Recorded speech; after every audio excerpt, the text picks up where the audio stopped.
Hello, everybody. So, I got my homemade, it's not homemade, but my cobbed up tripod here with the old garden wire on it set up again for my hyper technical video creation as I clear my throat like I always do in my videos. This is a little different though. I actually have notes for today. So, this is the point where you can just sit this down for audio if you want, if you're interested in this. This isn't going to be a normal car video for most of my car video guys. It's on another movie review thing, like I did of The Shining. So if you're not into this, you're a car guy, whatever, that's your warning now. Don't bother if you don't like movie review stuff. So, knowing that it's Halloween season, I decided to talk about one of my favorite movies ever. It's the original uncut version of John Carpenter's 1978-79 Halloween, right? Everybody's favorite Michael Myers horror slasher flick. Excuse me. So it's been a while. I've always enjoyed this movie. Talking about The Shining and in those movies, how they're so intricate. This movie isn't really like that. It's more your standard lower budget horror movie, but it's really it's lasted the test of time very, very well because it's actually a really good movie and it's really well done. So it took me a while to kind of figure out how I wanted to talk about this because the movie isn't like The Shining in the aspect that there's a ton of stuff doubled over in it and it's like, you know, really crazy and there's all kinds of theories about it. It's fairly straightforward film, although it's really artistically good. It's super low budget too. But I think there's some layering to it that people don't even know, and I've never really seen people talk about it. So that's what kind of... I picked up on some stuff in the film that I think's in there that people don't talk about, that may be overlooked because they think it's less of a film than it is. And I wanted to talk about it to people. And some people at work... like the same guys that did the Shining stuff with me, they kind of agreed on some of it too. At least one of the guys did, because I only watched it with him. But so anyway, here we go. And I actually have notes for this because it's kind of, you know, in depth. Not like The Shining in depth, but it's decent. It's got some things that I think you may have overlooked or didn't think of in the way that I've thought of it, and we'll get through it anyway. So, following the script here with the intro out of the way, why is it the best? Why is it the best horror movie or the best version of the Halloween series? There's always something about a first movie like that. I don't know. It's just better. The first one of all the 2, 3, 4. How you know what I mean? And it's. I don't know, there's something about that movie that I don't know why it's so good. They seem to have done such a perfect job in capturing feeling, and that always falls away on sequels for whatever reason. And I don't know why it's so good. Other people could tell you, like the musical score, and it just has a feel that other movies don't. In this, the teenage feel is really well captured in the movie. So, the only other real movie in the Halloween series that I like is Rob Zombie's film, his first Halloween as well.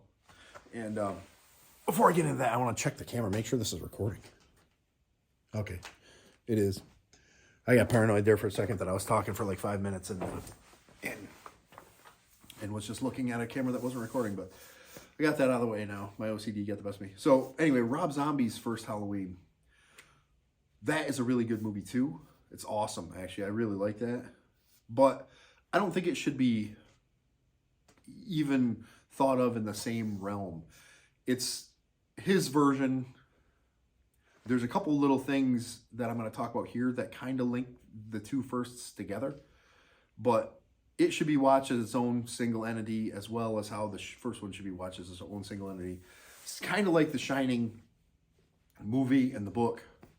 The Jack Nicholson movie and King's novel should be read or watched as their own entity and don't really think they interact except for a couple small things. That's how I feel. So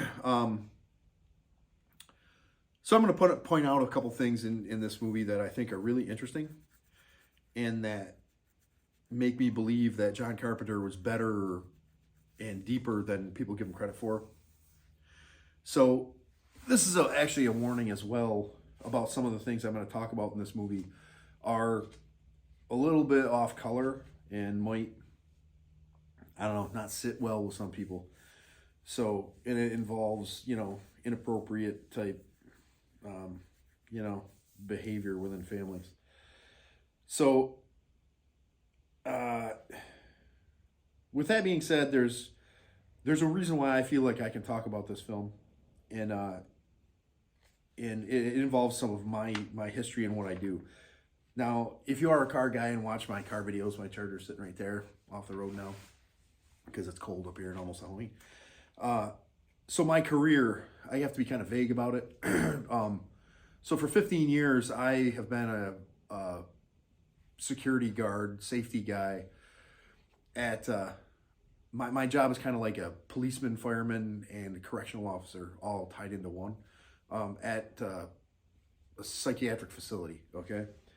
And my facility consists of, it's a big campus and it has a children's unit, has an adult inpatient psychiatric unit, and it has a sexual violent predator unit that actually I spend 95% of my time working in that building.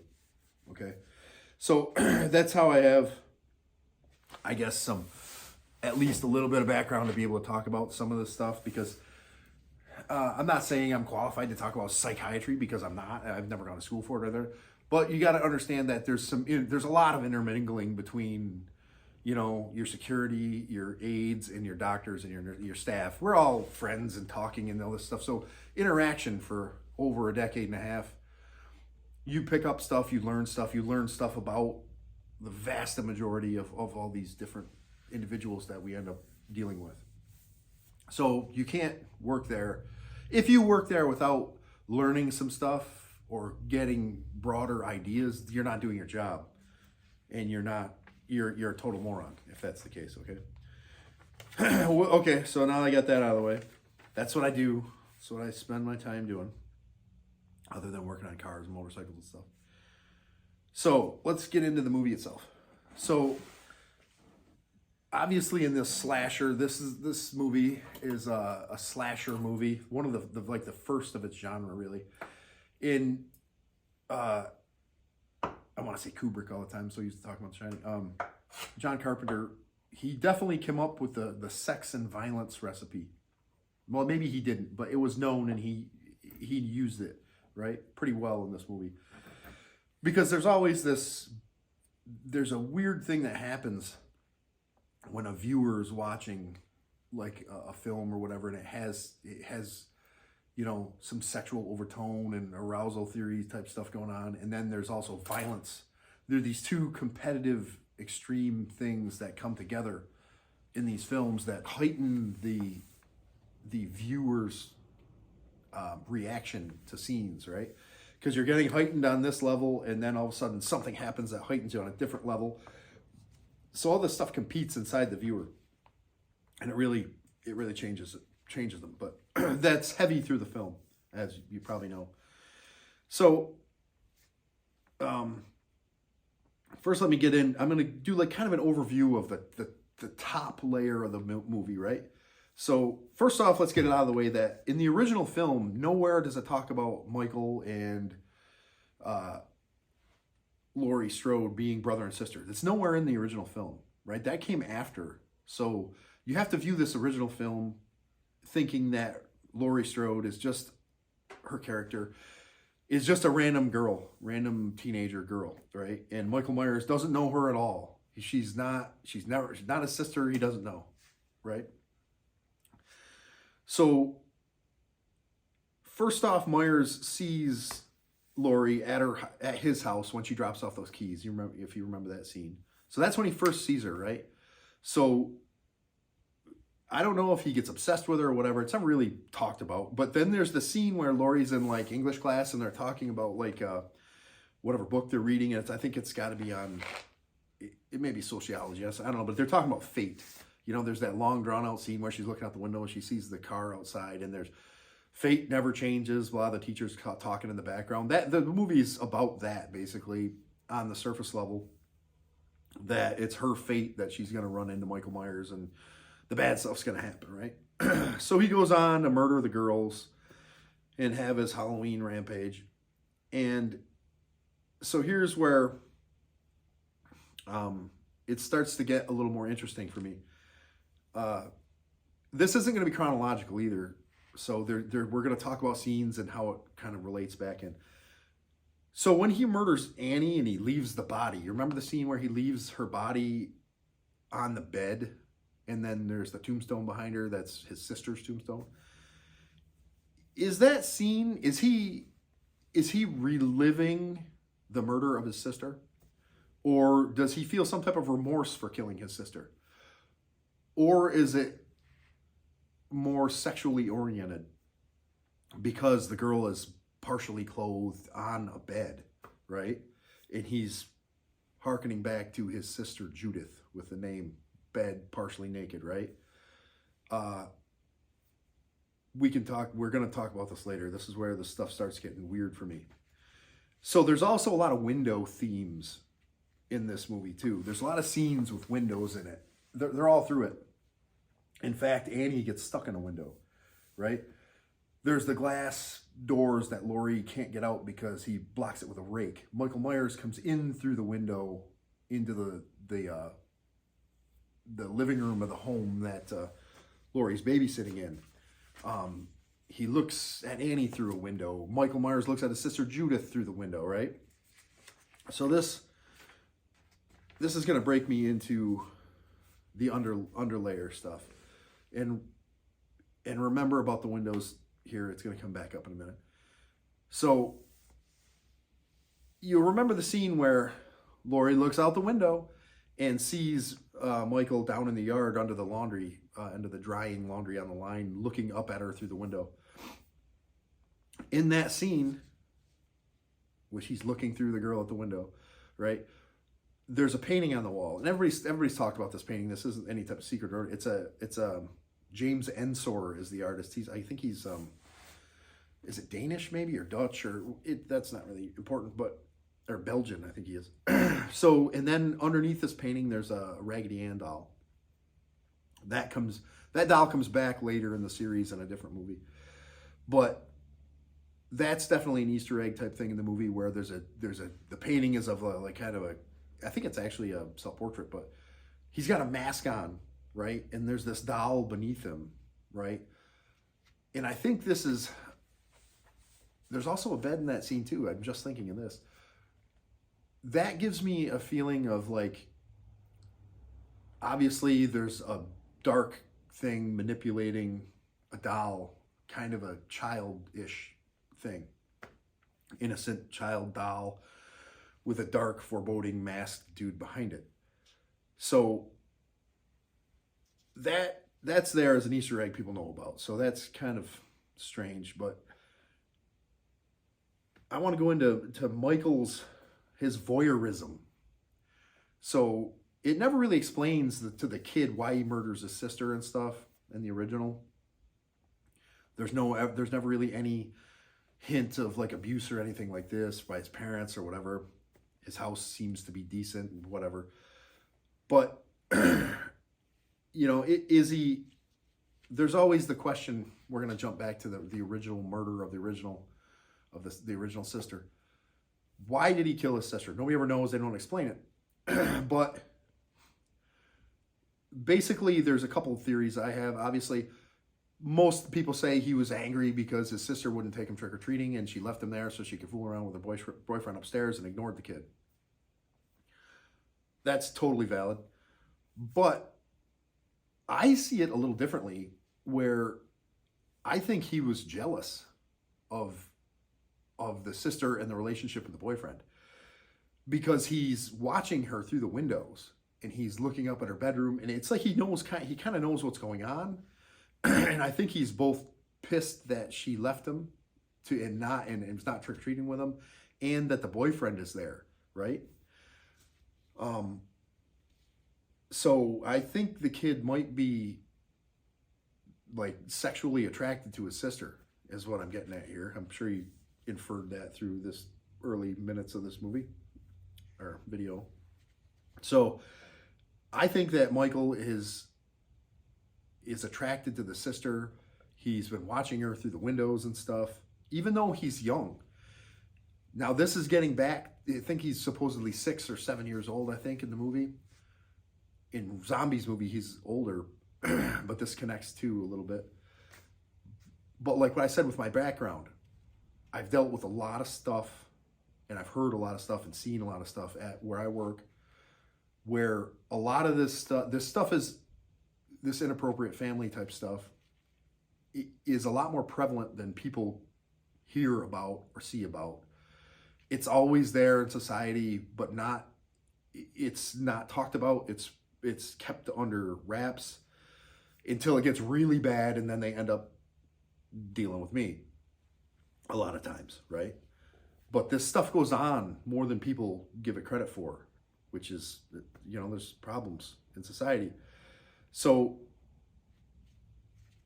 there's another thing I wanted to talk about, okay, where some of my notes don't go in order either, so I'm kind of looking back and forth here. Is there another possibility here, and this is a little farther off, but could the sister actually be maybe involved with maybe molesting Michael?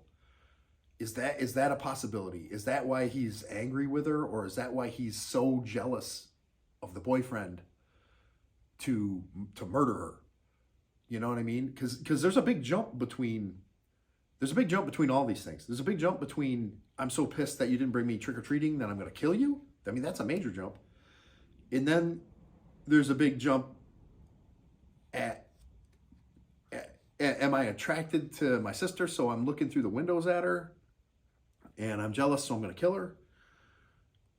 Is it that improbable that maybe the older female is doing something to the kid, which has really, really amped the kid up and caused issues with him, and this is how he gets back because he's so jealous? And I'll try to revisit that portion later too, when it comes to something that's said later in the film here in a few minutes. So you all might be like, I'm getting, you've lost me here on this, you've gone too far. But I think Rob Zombie might have come onto this same idea. Let me have a drink here.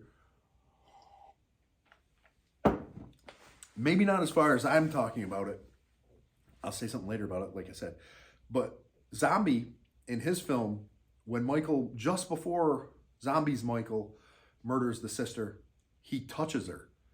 If you've ever seen that part where he's wearing the mask, and before he stabs her, he like reaches out and like touches her arm in like a creepy way. So he definitely saw at least the beginning of what I did, right? With this weird sexual tension between the brother and sister. Then we're going to jump ahead in the film to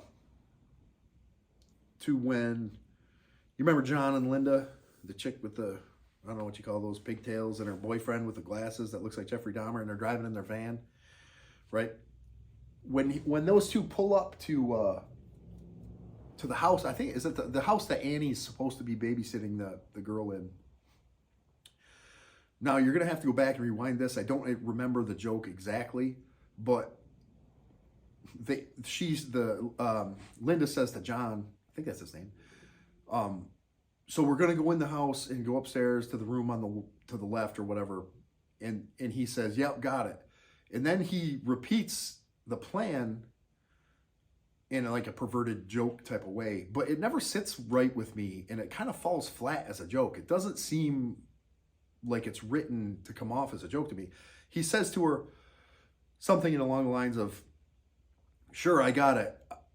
I take your clothes off, you take my clothes off, and then we'll take the name of the little girl she's supposed to be babysitting's clothes off. The one who's runs out of the house with, what's his name? Tommy, I think." How is that a joke? It's weird. Nobody catches that as a joke. I ask people at work and they're like, "Yeah, that's weird. That doesn't," usually that's clipped out of any type of time that's played on the networks or TV. That's usually cut out. But how is that a joke? You know, you take my clothes off, I'll take your clothes off, and then we're going to take this 7-year-old girl's clothes off. And the girl doesn't laugh at him and call him a pervert or nothing. They just get out of the van and go inside. Why is that in the movie? That's a weird joke. It's not played off. Like, she doesn't smack him or, you know, "That's a sick joke, John." You know, she doesn't say any of that. It's just said and done, and they never talk about it again. I think that's kind of an Easter egg to the people's subconscious, that stuff happens between older kids and younger kids, male to female, female to male, either way. I mean, we've seen a lot more in the news in the last decade of female teachers messing around with underage boys. A lot more than you ever saw before. So, I don't know, but that didn't sit right with me, and I think it leads into the whole, maybe that's why Judith is displayed on the bed when she's dead with the headstone. Maybe he's reliving what happened, and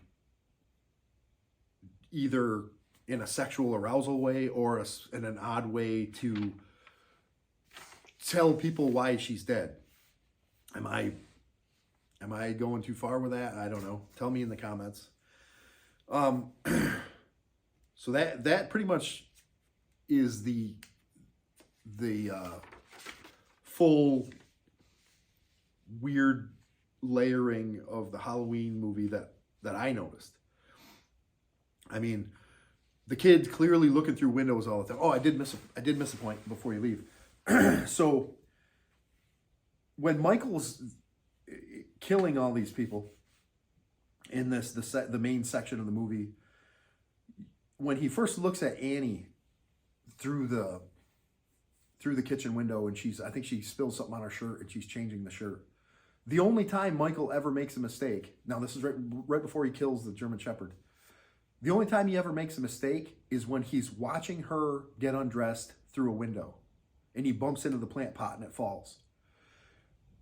That, to me, shows he's distracted or aroused or stuck in the moment of seeing the girl undressing through the window. So one of these two themes, he's either a creep voyeur or something happened with him and his sister, something like that. It's way more sexually and perverse than people give it credit for. It's not just a psycho murderer killing babysitters movie. It definitely has to do with like young children sexual inappropriateness. Okay, so I'm glad I didn't forget that part. That was kind of important. So anyway, so let's start to bring this to a close. So Dr. Loomis, always everybody's favorite character, as jackassy as he is. He's like the comedic relief of the movie because he's so over the top. And I think he might be a joke on purpose because he doesn't know what the hell he's talking about ever. You know what I mean? He kind of makes up this stuff. You know, I've seen him sitting there staring into nowhere looking to this night. I just don't think he knows what the hell he's doing. And that's why he's so frantic and above the top. Every time he speaks, it's like super dramatic. And I think maybe that he knows he's incompetent and totally bungled the situation. That's why he wants to try to fix it. And I think Rob Zombie agrees because in his movie, I I remember I tell you you're supposed to watch these as two separate films, but there's a couple things that overlap. That he shows Dr. Loomis as basically a charlatan, where he's selling books about Michael Myers to try to make money, and he really doesn't know what he's doing. And in that character in Zombies movie is kind of defeated, and he thinks of himself pretty lowly. He's just like, yeah, whatever, this is crap, you know. He's just selling books to make money on some tragedy. So I think that may just be Carpenter's show that, you know, these psychologists have no idea really what's going on with some of these total psychopaths. And it might be kind of a show that, not a show, but you know what I mean, like a tell in the film, that there's something going on that the professionals don't know, and that you don't know either as a viewer. And like these are all just my interpretations and views on the film. And as far as I know, I've never really seen anything else on the film other than the stuff about that painting. But I do know that it's a lot like Kubrick's Shining, in the fact that there's something about the film that brings you back to it over and over, and there's a feeling it gives you, and there's a feeling The Shining gives you. And whenever I run into a movie like that, there's always more about it than I think people give it credit for. There's stuff under there. Whenever you watch a film and it gives you weird feelings, that's a clue that you should probably watch it again and again and again and see if there's something in there that you didn't catch the first two times, you know. Maybe down the line I'll do another one of my reviews here on the Robert De Niro film Hide and Seek. That's a really good movie, and there's a whole lot buried in that as well, with a whole lot of different theories on it. But anyway, I tried to get this out earlier today, but I got totally interrupted, and you know, I wanted to get it out before Halloween anyway, just because that's the time of the year it is. And I figured that'd be a good, fun one to do.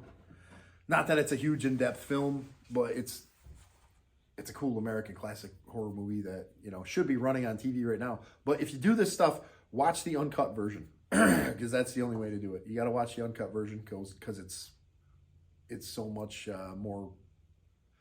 The little nuance is cut out of the TV version. Anyway, take it easy. Happy Halloween.